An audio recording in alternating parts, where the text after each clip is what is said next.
आज के इस वीडियो में मैं कल्पना के बारे में बात करूंगा। मैं बात करूंगा कि किस तरह हम अपनी कल्पना का उपयोग करके अपने जीवन को मनचाहा आकार दे सकते हैं।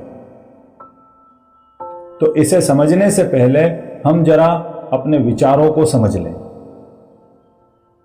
विचारों के दो प्रकार होते हैं, एक जो शब्दों से बनते हैं और दूसरे जो चित्रों से।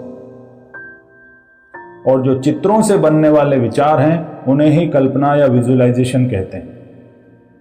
और चित्रों से बने हुए विचारों की मेमोरी ज़्यादा गहरी और लंबी होती है।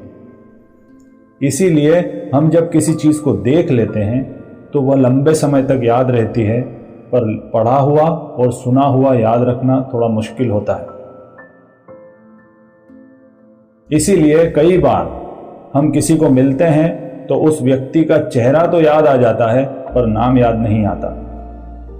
ऐसा कभी नहीं होता कि किसी व्यक्ति का नाम याद हो और चेहरा याद ना हो। तो इस तरह हमारी विजुअल मेमोरी बहुत पावरफुल होती है और ये हमारी लाइफ को शेप दे सकती है। और इसे प्रूव करने के लिए कुछ एक्सपेरिमेंट्स हुए हैं, जिनमें से मैं एक के बारे में बात करूंगा। शिकागो की यूनिवर्सिटी में एक एक्सपेरिमेंट हुआ। उन्होंने कुछ लोगों को इकट्ठा किया जिन्हें बास्केटबॉल खेलना नहीं आता था। उन लोगों को उन्होंने 3 ग्रुप्स में डिवाइड कर दिया और उनसे बास्केट में बॉल्स डालने को कहा गया और नोट किया गया कि कौन कितने अच्छे से बास्केट में बॉल डाल पा रहा है। इसके बाद पहले ग्रुप को उन्होंने इंस्ट्रक्शंस दिए कि अगले 30 दिनों तक रोज 1 घंटा उन्हें बास्केटबॉल की प्रैक्टिस करनी है। दूसरे ग्रुप को इंस्ट्रक्शंस दिए कि उन्हें कोई प्रैक्टिस नहीं करनी, उन्हें न तो ग्राउंड में आना है और न ही बॉल को टच करना है। और तीसरे ग्रुप को इंस्ट्रक्शंस दिए कि उन्हें रोज 30 दिनों तक 1 घंटा बास्केटबॉल की प्रैक्टिस करनी है, पर न तो ग्राउंड में आना है और न ही बॉल को टच करना है। उन्हें सिर्फ इमेजिनेशन में यह प्रैक्टिस करनी है कि वह सक्सेसफुली बास्केट में बॉल डाल पा रहे हैं। तो इमेजिनेशन में उन्हें प्रैक्टिस करनी है। 30 दिनों बाद जब टेस्ट लिए गए तो पहले ग्रुप की जो प्रोग्रेस थी वो 24% थी। दूसरे ग्रुप में कोई प्रोग्रेस नहीं थी क्योंकि उन्होंने कोई प्रैक्टिस नहीं की थी। लेकिन तीसरे ग्रुप का जब टेस्ट हुआ तो उनके दिमाग हिल गए।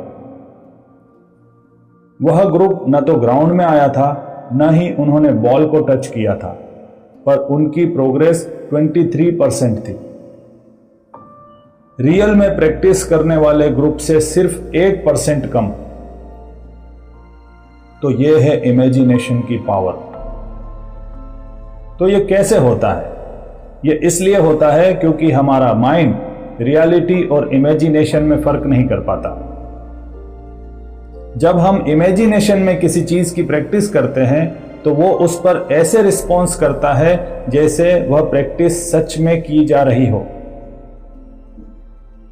हम इंसानों के पास विजुअलाइजेशन की एक बहुत ही खास फैसिलिटी है, जिसकी वजह से हम अपने फ्यूचर वर्जन को प्रेजेंट मोमेंट में प्रैक्टिस कर सकते हैं, जी सकते हैं। और यही फैसिलिटी हमारे अगेंस्ट में काम करने लगती है जब हम अपने विचारों के प्रति जागरूक नहीं होते। जब हम अपने विचारों के प्रति जागरूक नहीं होते तो हमारे विचार और विजुअलाइजेशन अपनी मर्जी से चलते रहते हैं, दिशाहीन होकर चलते रहते हैं और हमारा जीवन उनका शिकार हो जाता है। और जब हमें यह चीज समझ में नहीं आती तो हम इसे भाग्य का नाम देकर खुद को मना लेते हैं। तो अगला सवाल उठता है कि हम अपनी इमेजिनेशन का उपयोग कैसे करें। तो अपनी इमेजिनेशन का उपयोग करने के लिए उसे दिशा देना बहुत जरूरी है। और इमेजिनेशन को दिशा देने के लिए जीवन में स्पष्टता, क्लैरिटी बहुत जरूरी है। आपको ये पता होना चाहिए कि आप जीवन में क्या होना चाहते हैं या क्या पाना चाहते हैं। इसे कुछ उदाहरणों से समझते हैं। जैसे आप अच्छे रिलेशनशिप चाहते हैं, तो अच्छे रिलेशनशिप का मतलब होता है प्रेम और आदर। तो सबसे पहले लिखें प्रेम और आदर। इससे एक बात साफ हो गई कि अब हम प्रेम और आदर पाना चाहते हैं। इसके बाद दूसरी जो चीज है, जब हमें प्रेम और आदर मिलेगा तब हम कैसा व्यवहार करेंगे, कैसा बिहेव करेंगे, उसे डिटेल में लिखना है। आप कैसे उठेंगे, कैसे बैठेंगे, कैसे बात करेंगे, आपका दूसरों के प्रति वर्ताव कैसा होगा।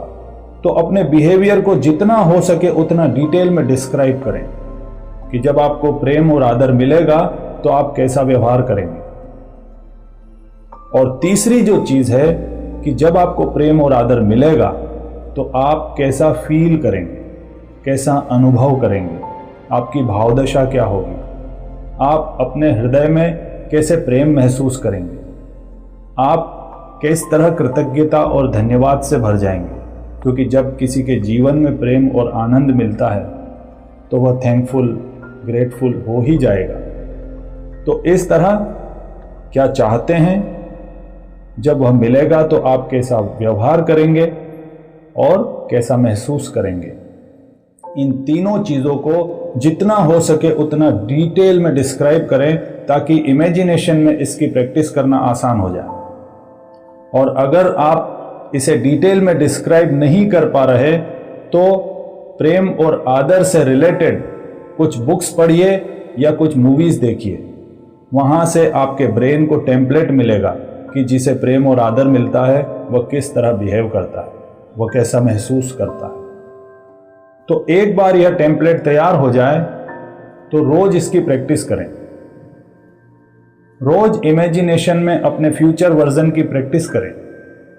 और दिन में कभी भी खाली हो और बेकार के विचार सताने लगे तो उन विचारों को हटाकर अपने फ्यूचर वर्जन की प्रैक्टिस की इमेजिनेशन शुरू कर दें। इस तरह आप अपने विचारों को, अपनी कल्पनाओं को दिशा देने में सक्षम हो जाएंगे और आपके जीवन में ठीक इसी तरह बदलाव होने लगेंगे जैसा उन प्लेयर्स के जीवन में होने लगे थे। इस तरह आप यही प्रोसेस दूसरी चीज़ों के साथ भी कर सकते हैं। अपनी हेल्थ के साथ, वेल्थ के साथ, रिलेशनशिप्स के साथ, कैरियर के साथ या किसी और चीज़ के साथ। तो अगर आप भी अपनी कल्पनाओं को दिशा देना चाहते हैं, उन्हें अपने भले के लिए उपयोग करना चाहते हैं, तो कॉन्शियस इमेजिनेशन को अपनी लाइफ का हिस्सा बनाएं। यह आपकी लाइफ में बहुत बड़े बदलाव कर देगी। तो आज इतना ही, और इस तरह की और भी इंटरेस्टिंग और यूजफुल चीज़ें लेकर आता रहूँगा। तब तक के लिए धन्यवाद।